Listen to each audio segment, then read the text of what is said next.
Hey, good evening, everybody. Welcome to this week's episode of Above the Noise.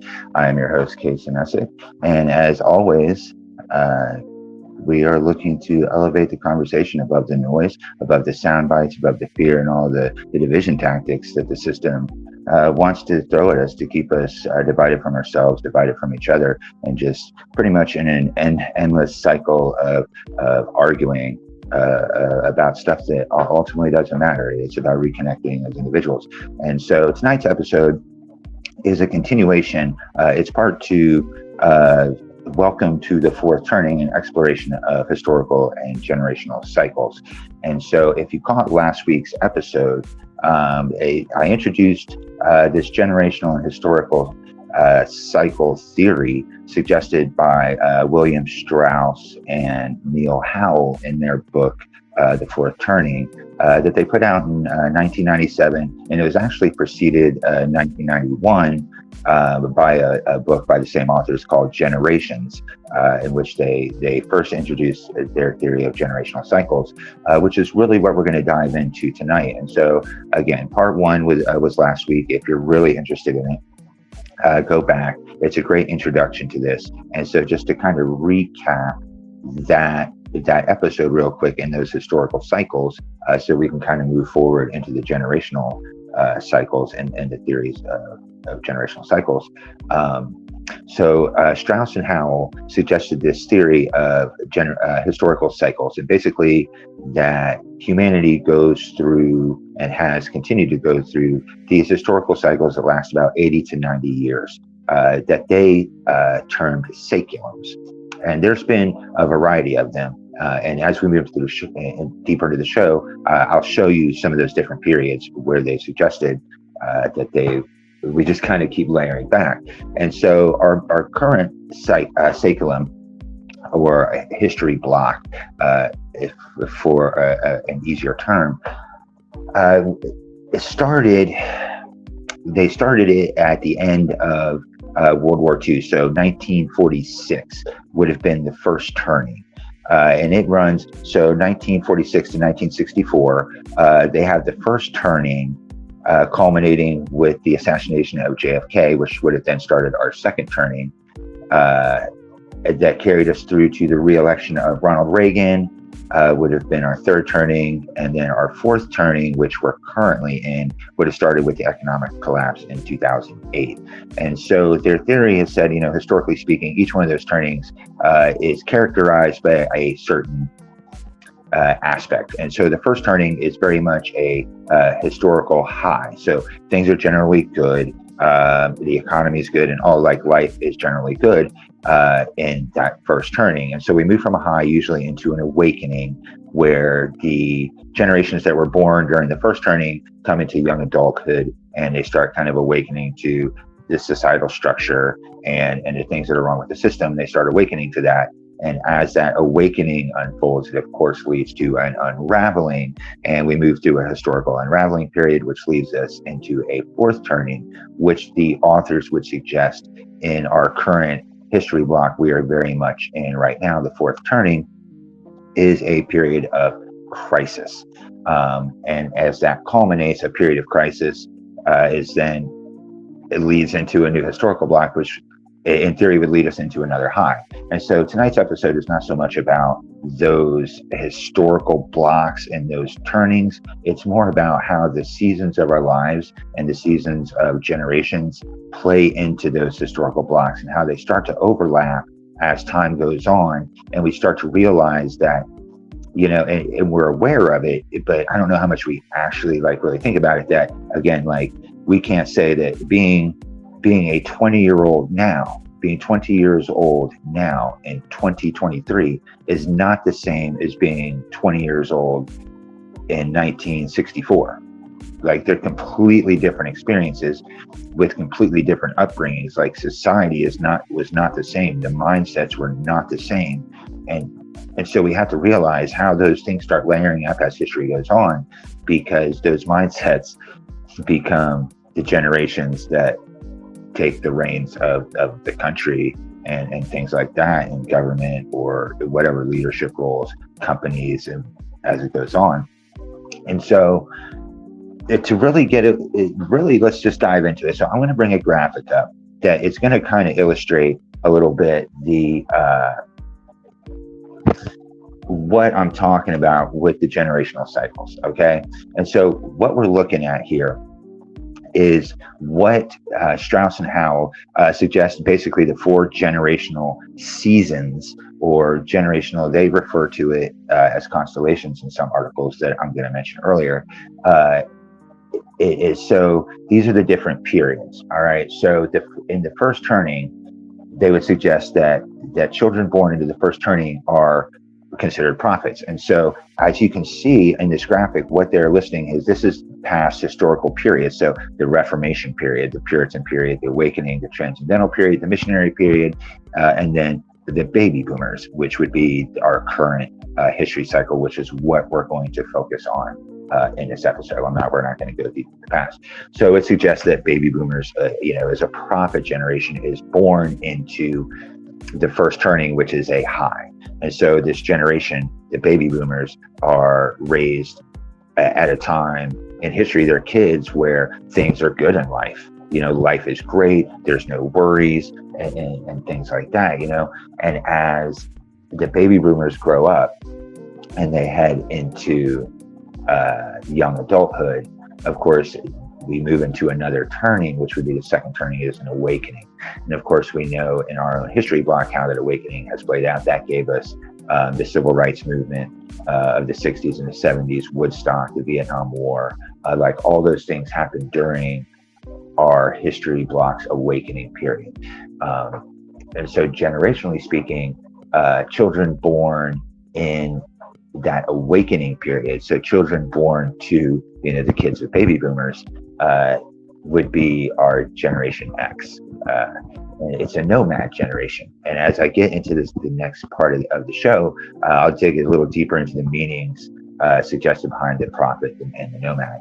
And so the nomad generation, so this is Generation X, so this is a generation that was born into and were young kids and raised, at a time when parents it was very much activism. It's very much about taking on a system. It was a very different time. It was a time about individualism. And so the authors would suggest that Generation X became this nomad generation, as you can see, even looking in the generation previous, the last nomad generation was the lost generation. So it definitely suggests that Generation X becomes a generation that just feels kind of left out and neglected because our parents were kind of all doing their own thing. They were into the awakening. You know what I mean? It was the civil rights movement. It was the awakening. And so that's what our parents were focused on. And so when you're a generation, that's what you grew up in. And so, of course, as we keep moving forward now in time, we move into, after the awakening, the boomers are moving into adulthood, and they're starting to take the reins, and Gen X is moving into that young adulthood phase of their life, and we're heading into the third turning, which would be the unraveling. The authors would suggest is an unraveling. And so, at this point, generationally speaking, we have baby boomers pretty much at the helm. We're definitely moving into that. See, prior to that, we have like the silent generation, which is kind of the generation that's very much the elder statesman, for lack of a better way to put it, at this point, of this generational cycle. Like the silent generation is still very much part of this. You can see it on the far left of the graphic here. It's the last generation born into a crisis period. And so as we move forward in this historical block, we've moved into the third turning, which is the unraveling. And so during the unraveling, of course, the Gen Xers, this would be like early 2000s, heading into everything like post 9/11. And so war on terrorism, the Iraq war, and all those kind of things are going on. Gen X is moving into kind of young adulthood. And then we have the generations that are getting born into this unraveling period, and that's what is now the millennials. And so, again, it just, as we keep layering up, and you can see how the environments, the different environments, and the things that were going on, historically speaking, definitely have, there's no way they could not have influenced things. So again, so now we have the millennials, born into a period of unraveling, during a period of war. And it's just a very different time than when Gen Xers were born and the baby boomers were born, And so as we keep moving forward, now this cycle has keep turning, and we've moved into the fourth turning, which is a crisis period. And at this point, we start seeing the silent generation, which was the generation born into the last history block's crisis period. Like, does that make sense? So let me back that up just to kind of recap that. We're looking at really right now in today's society, we have basically 5 generations that exist. Okay. 5 generations that exist in a fourth turning, heading into another historical block. So the silent generation are the people that were born into this country's last crisis turning. You know what I mean? So this would have been pre-World War II. So it would have culminated with World War II, with the end of World War II. So it would have included World War II. So all these people, and that's who like the older people are that are kind of dying off now and stuff, not to be crude or anything, but that's just what it is. And so baby boomers are moving into that elder age. So they're in their 70s, 80s and stuff. They're running the country and stuff now. And they're, and Gen Xers are moving into just straight up, like adulthood, and we'll be heading into this elderhood into the next turning. And so you can kind of see how that all fits together. But I found a really, really interesting article that I'm just kind of read some of it to you, because it explains it all really well, probably better than I could have. And so I'm going to put the graphic up on the screen, and that way you can kind of just follow along with it. But it's super, super interesting. And so this is from an article on, what is this? integralleadershippreview.com. And so both of the links to both this article and the previous graphic are included in the description for the episode tonight. So this article is going to give a great description of these archetypes, like the prophets, the nomads, the heroes, which you kind of saw on that last graphic, but I did not get very deep into.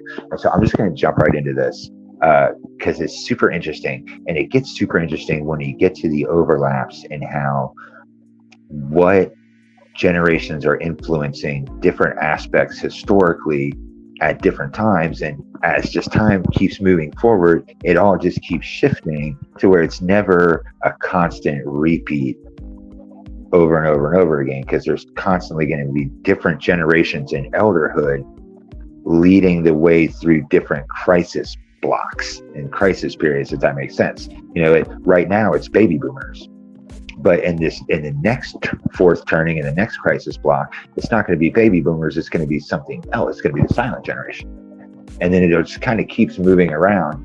And so when you think about the different aspects, which we'll get into, it gets super interesting. So let me just read this to you real quick. So this is from integralleadershippreview.com article in the description. So the generational archetypes, and this is based on Strauss and Howell's book, this article is as well. So each generation comes of age and having experienced a different season in childhood, and also under the influence from the other generations in their saeculum constellation. And so the saeculum, as I mentioned before, is the historical blocks. So thus being 16 is not the same 16 as what being 16 was 20 years earlier, which is what I was mentioning earlier. Like being 20 right now is not the same as being 20 in 1946. It's just not the same. So your personal experience will not be a good indicator of what being 16 will look like for your children, which is something I feel like we got to keep in mind, like when we're raising our kids. It's that generational gap, and I've talked about it a lot here lately, is the generational gaps and how it's affecting society and how we really need to bridge them, because we have baby boomers and millennials that go at it all the time, and we got Gen Xers that are just going to kind of sitting back watching it, and it's just crazy. But baby boomers are leading the way through a crisis, but they're inspiring millennials, which in the saeculum, in this generational cycle, puts millennials as the heroes of the crisis period. And so anyway, so moving forward, so Strauss and Howe suggests that for a more informative indicator is to look at 80 years back, where being 16 is a more similar experience. So the culture, mood changes, the lifespan changes, our experiences change, and our mindsets change.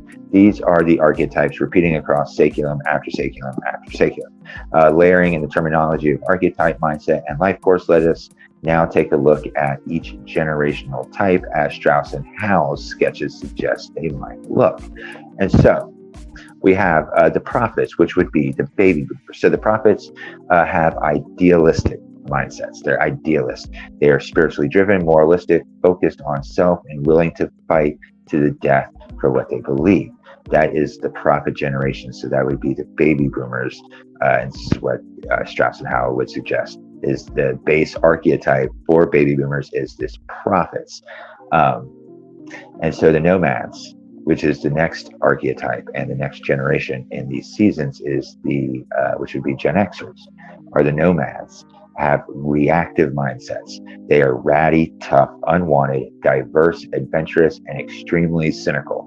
Well, I definitely feel like Gen X, being a member of Gen X myself, is certainly a cynical generation, because again, I feel like we've become very matter of fact, and like we just sat back and watched it all, and we tried to tell you, but we, again, like Gen X is like this lost generation, you know what I mean? We're just like, and we're diverse and adventurous, and we feel unwanted because we're like the latchkey kids, you know what I mean? We're the latchkey kids. We're the kids that were raised at music festivals, at Woodstock, with the hippies just running around, free love and like new age, that's that generation to where we unprotected.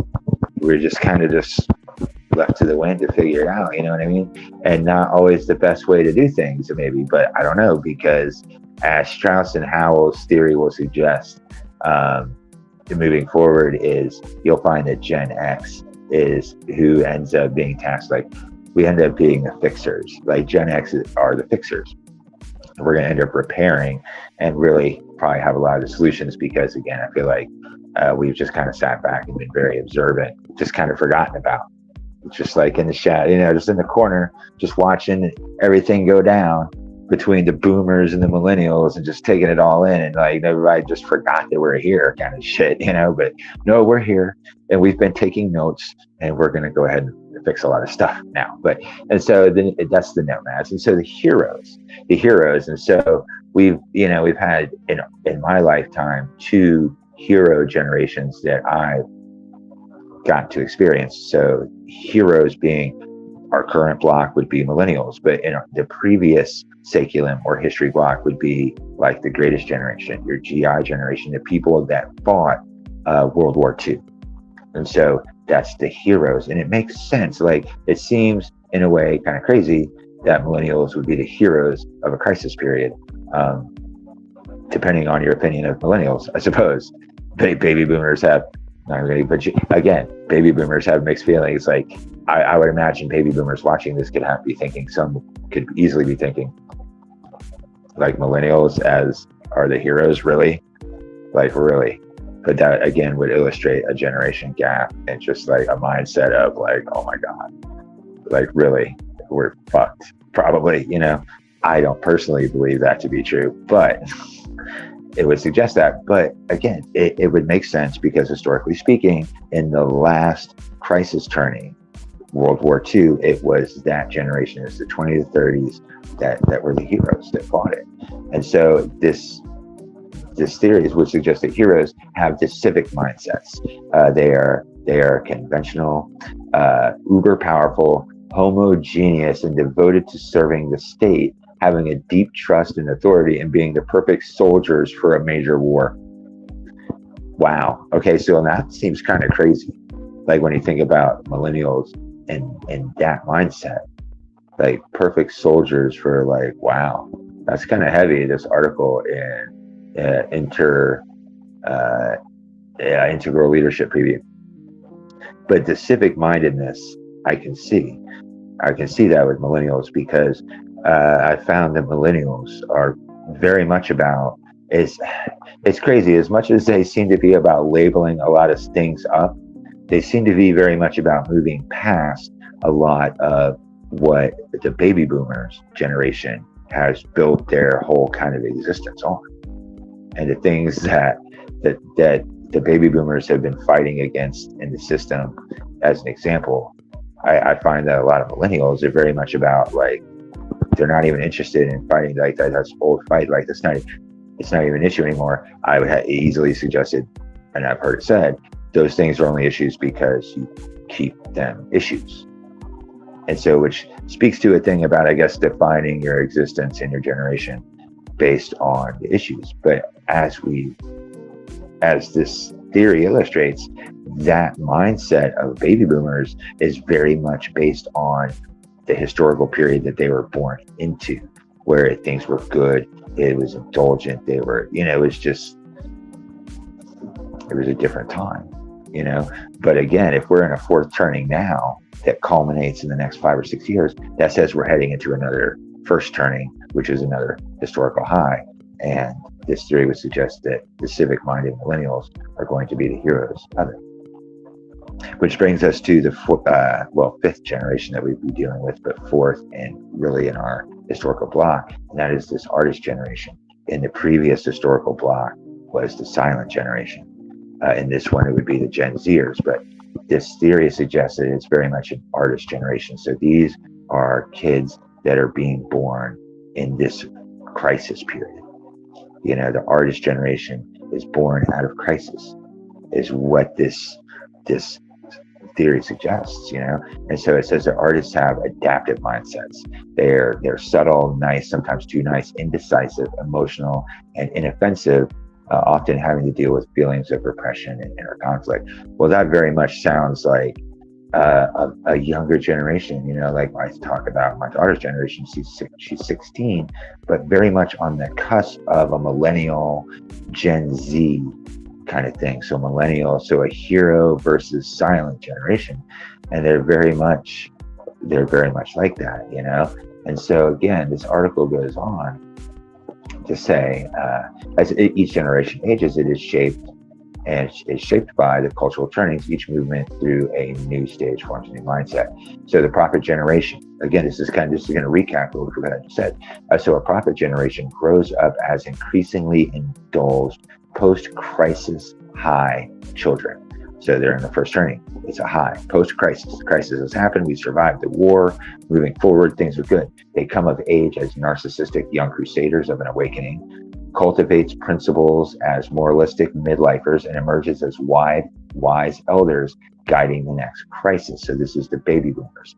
The nomad generation, Gen Xers, grow up as underprotected children during an awakening, come of age as the alienated young adults of a post-awakening world, mellow into pragmatic midlife leaders during a crisis, and age into tough post-crisis elders. So again, like Gen X, like we're tasked with fixing a lot of shit and then being tough on the other side of it to make sure it all stays in place. The hero generation, this is our millennials, guys, grow up as increasingly protective. We become more protective in a post-awakening. During an unraveling, we start to become more protective of children. They come of age as heroic young team workers of a crisis, demonstrate hubris as energetic midlifers, and emerge as powerful elders attacked by the next awakening. So they're the people that are in charge when the next awakening comes up, and the kids, the young adults, are attacking the societal structure. It's going to be the millennials in charge that are being attacked in that next historical block that we're heading into.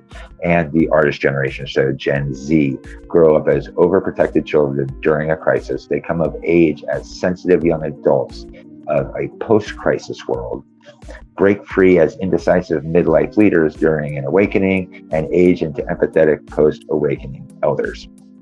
And so this next part of this article, guys, that I really wanted to get to, and I appreciate your patience, and I hope you're able to follow, you're following this pretty good, but this is where the overlapping gets interesting. So it is the constellation of generations moving through time at different stages of life, responding within a cultural mood, using their current mindset, and their weight creates the next turning of cultural mood.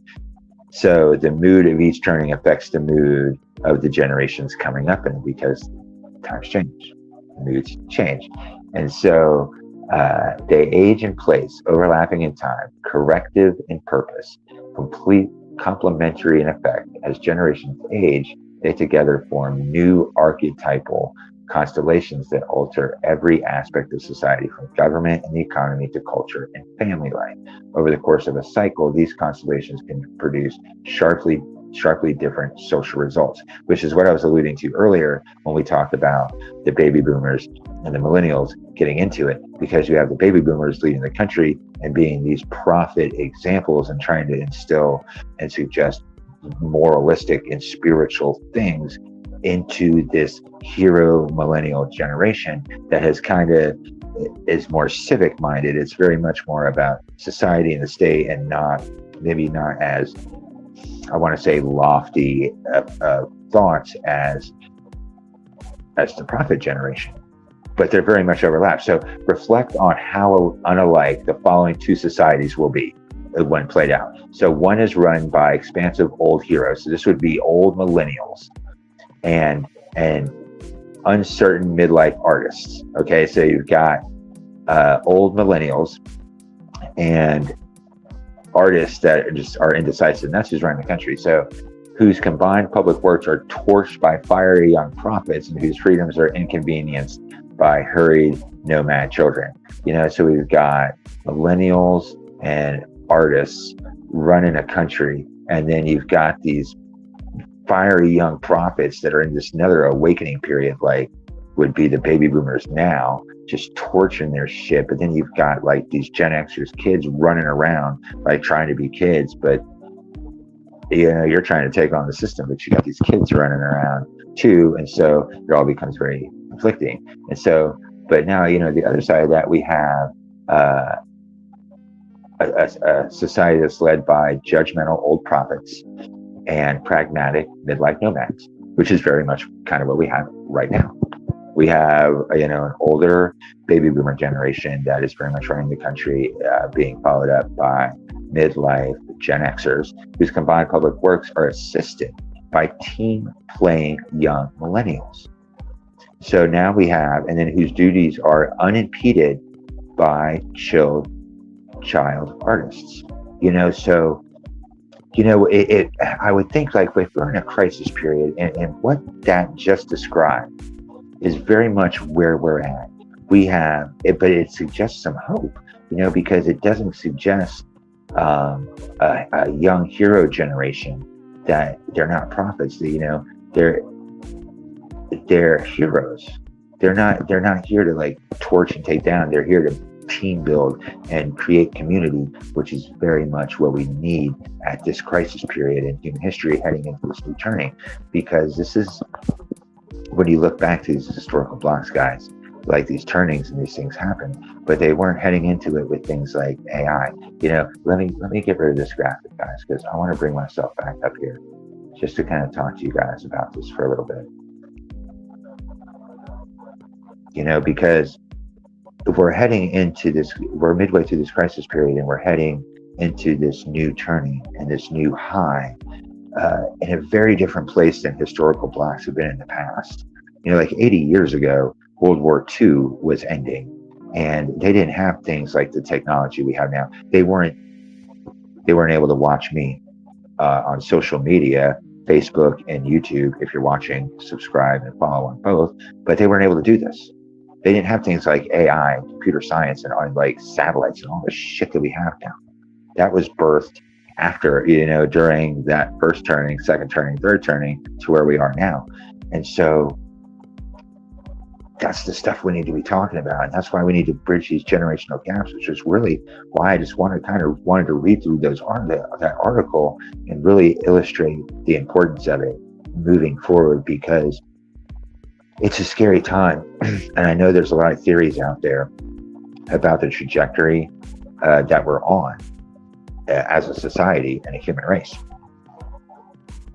And it's kind of scary, because the authors would suggest that this fourth turning that we're in would culminate in the next 5 or 6 years, so that would put us around 2028 to 2030-ish, which is some great reset kind of stuff if you follow that kind of stuff, if you're aware of it, which could be some scary stuff.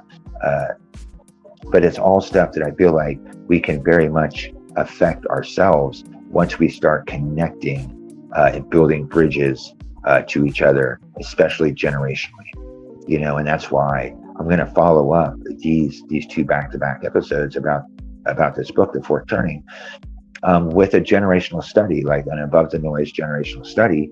And so I'm inviting and I'm looking for 2 members of each of the 4 generational blocks, maybe 5, if I can find a silent generation, a couple of people from the silent generation. Those cats are going to be like way old now. I would love to get a hold of, to talk to some of them would be great.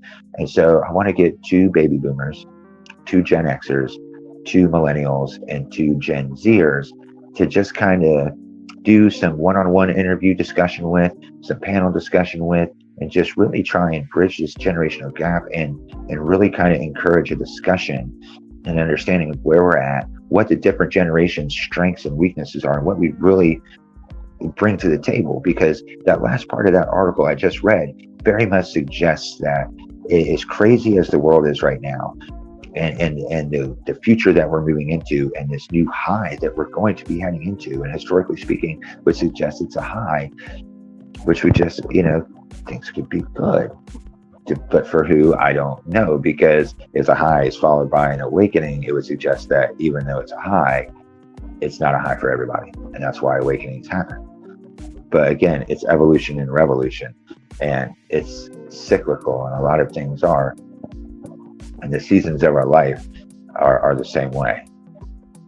And so if you're interested in doing that and being a part of that study, please hit me up, drop in the comments. You can inbox me right here on Facebook or YouTube, like wherever. And let's see what we can get started on that, because I'm super interested in that and just really digging into that, because again, guys, it's all about reconnecting as individuals. It's what it's all about. And I say it all the time. If we don't get above the noise, if we don't elevate the conversation within ourselves and with each other, like, we need each other right now. Like, in a crisis period, it is very much about reconnecting with family. And like, I would encourage you right now, if you have falling outs with family, now is a good time to reconnect and to heal those wounds, because a fourth turning is a time of crisis, and historically speaking, they culminate with wars. Now, your context of war and what that could mean could be all over the place right now. I read several articles in preparing for these episodes and studying these books and these theories would suggest a total war. Now, what total war means to you, I don't know.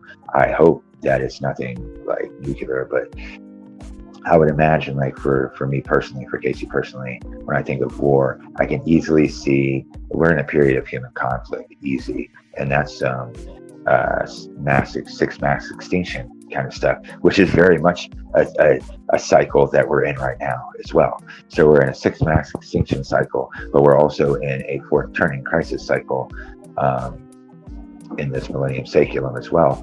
And so crazy times, but when we sit back and we look at what's going on around us, like, it doesn't seem like it's crazy, but it doesn't seem that crazy.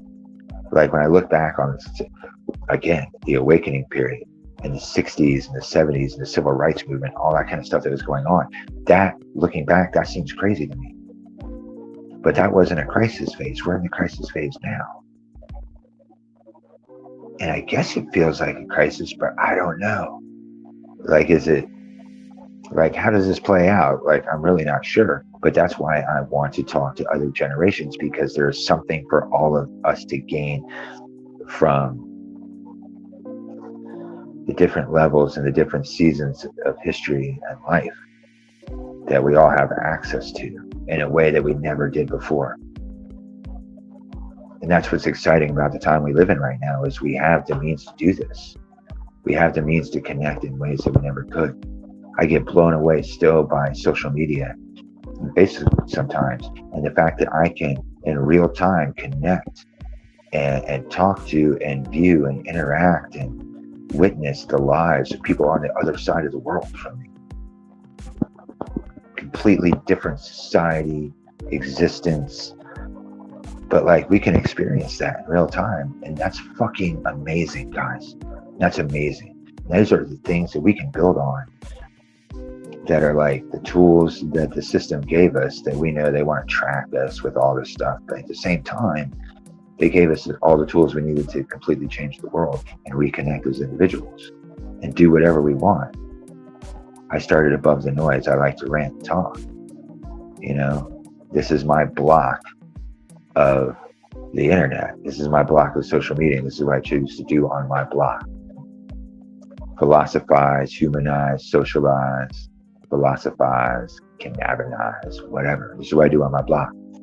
And so if you found your way on my block through your doom scrolling, or were you hope scrolling, however you came across this feed, if you're digging it, like, throw a tip in my hat. I got the CashApp up, I got the PayPal. It's just like tipping. Never mind Patreon. Never mind trying to get the views to get some ads about in the middle of me talking to you. I don't want to chase views. I just want to kind of put my thing out and kind of encourage you to put your thing out and kind of be a better person and connect with each other along the way. And let's just support each other in the simplest way possible, and the simplest way I can find for us to support each other, for you to support me, for me to support you on your thing, is drop your Cash App. Drop your Cash App, drop your PayPal, and just do some live feeds. Paint a picture, run your own mouth, sing a song, play the guitar, like whatever your passion is. Share it with us so that we can all kind of exist in that space, because I say it all the time. The more that we can exist in a place of creativity and love and connect with each other in that space, the more we're going to find the answers to the things that we struggle with in our personal lives, in our societal lives, and all those things, and really start to shift this trajectory that we're on as a human race and take back control of our minds. Because if we do not, we are going to keep existing in this noise that the system keeps throwing at us, and existing from this subconscious mindset that was programmed during all these different historical blocks and historical seasons and generational seasons that we just illustrated. And it's just going to control us to where it wants us to go, the system. But we can take the reins of that, guys, but we have to rise above the noise. We have to just take a deep breath. Share what you love with the rest of us. I know what you hate. We know what we see all the time on social media, all the hate, the things you hate. Share with me what you love. And drop your Cash App for me and let me support you. I'll do the same here. This is above the noise. This is about elevating the conversation, And so I hope you enjoyed tonight's episode. And if you have thoughts and comments on this, please, share them. I'll recap this stuff. This is only season 1 of Above the Noise Season 1, Episode 9. Guys, we're just getting started with this show. I don't know where it goes, but I'm excited to see where it goes. And so if you have thoughts, if you have suggestions, anything like that, please drop them. Drop them in the comments. Drop them, DM me if you want. If you have thoughts, or there's things that you're curious about, deeper discussions on this generational thing, I'm super excited about talking about it. Get with me on it and let's make it happen. Let's create a whole little side series and really discuss this generational stuff, and let's get some generations together. I can have up to 10 people on this screen with me, which seems crazy when I'm looking at my phone recording this, but I totally can. And so we can have some really exciting discussions. And so again, to recap tonight's show, guys, historical blocks, generations matter, and we're in generational blocks. Go back to the description and really read this article for yourself. I just read a small portion of it, but it's super interesting. And yeah, just dig into it for yourself, and just, again, self-investigate everything, honestly, for yourself, and form your own opinions about things, and try and find the truth as best you can, because it's very subjective in a lot of ways. And so again, I love you guys. Follow me on Facebook. Follow me on YouTube. Find the show on YouTube. It streams live there as well. It's not under the show name. It is under my name.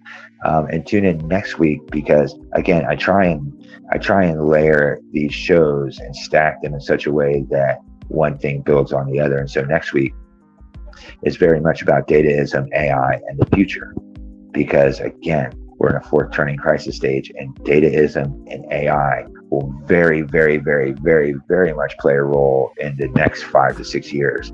And I have no doubt will affect very much the culmination of this crisis phase that we're in, and will have a gigantic effect heading into the first turning of the next phase, and just really the trajectory that we're on. And so I think it's a super, super exciting topic. I think it's something that needs to be talked about in an honest way that is not based in fear and sound bites, but a discussion that exists above the noise of all those things, because there's good things and there's bad things. And I'm not going to get too much into it now, but I will dive into it deeper next week in that episode. And then the following week is going to be about content creation and the creator economy, which is very, very, it's a great topic to build off of the AI topic with, and just where I feel like things are probably going in the future, and what this first turning very much might look like, and just the realization and the honesty that we are all content creators. If you are posting anything on the internet or social media, you are a content creator. And the future very much, I feel like, has an economy that is going to be built around content creation, and a shift from other people making and monetizing so much from our content and our data, and very much a shift to a possibility of being able to put it back into our own hands. And it starts with things like the ticker and the CashApp, and this supporting each other on individual levels, with dollar bills and cups of coffee. I mean, think about it, guys. You're just scrolling. Imagine you're, watering the city somewhere, and you have all this, the street performers. It's the same kind of thing. I'm just up on my soapbox. Somebody else might be painting a picture. I encourage you to do it. And this is how we start. This is how we really start moving forward, I feel like, in the creator economy. And as content creators, all of us are. We're all doing it. We're all content creators. We're all digital creators. And we're all human beings. And we're all operating from subconscious mindsets and programming and masks and protective layers to just keep from getting hurt, and just all that stuff that keeps us from connecting with each other on authentic levels. And so again, I would encourage you to take a moment to step outside the noise, rise above the noise, turn your TV off, step outside in nature, take your shoes off, get a little grounded, and just kind of elevate yourself, and find people that are trying to elevate themselves too above the noise, and try and exist in love and passion and creation. Like, it will exist in the things that you want to create, the love and creativity and passion. And the more you exist in that place and feed on that, and feed on it from other people and ripple it out. That's how we change the world, guys. That's how we change the world. So again, I hope you enjoyed tonight's episode. I get ranty as always, but I'm going to wrap it up tonight. So tune in next Tuesday at 9 o'clock right here on Facebook and YouTube for episode 10 of season 1 of Above the Noise, where we'll be discussing AI, data is in the future, and that is going to be a very exciting episode. So again, I love you guys. Enjoy the rest of your week, and I will see you next week on Above the Noise.